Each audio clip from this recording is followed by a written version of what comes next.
Hello everyone, today I'm going to show you how you can import this Excel schedule inside of your Revit project. As you probably know, you cannot do this natively in Revit. If I go now into my Revit project, you can see in the Insert tab there is nothing like Insert Excel file.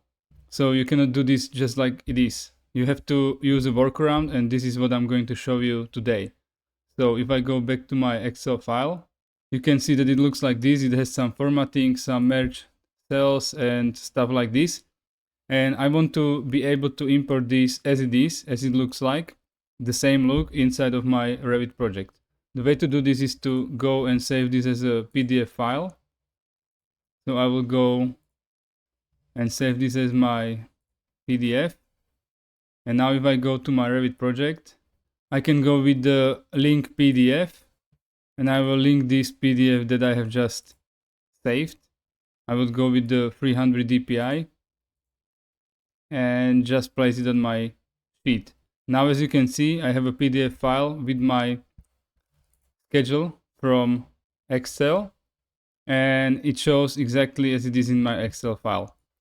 One disadvantage of this, if you place it directly in the sheet, is that you cannot actually crop this PDF, so it will be only the outline of this table.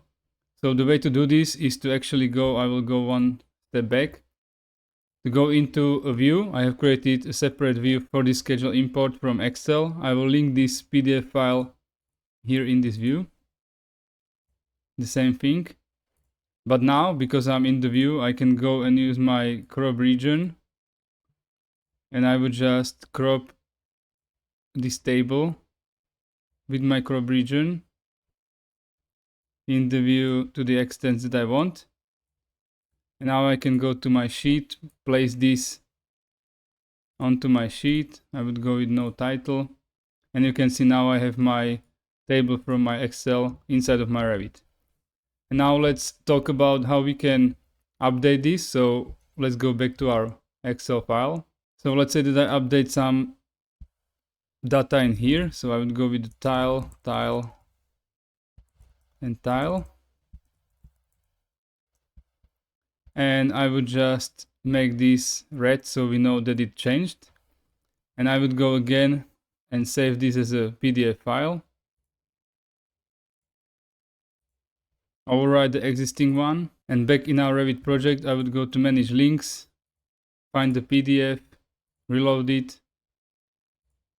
And now you can see that it updated the data. So this is one workaround which you can use to bring your data from Excel file into your Revit project. The formatting is the same as you have it defined in your Excel file.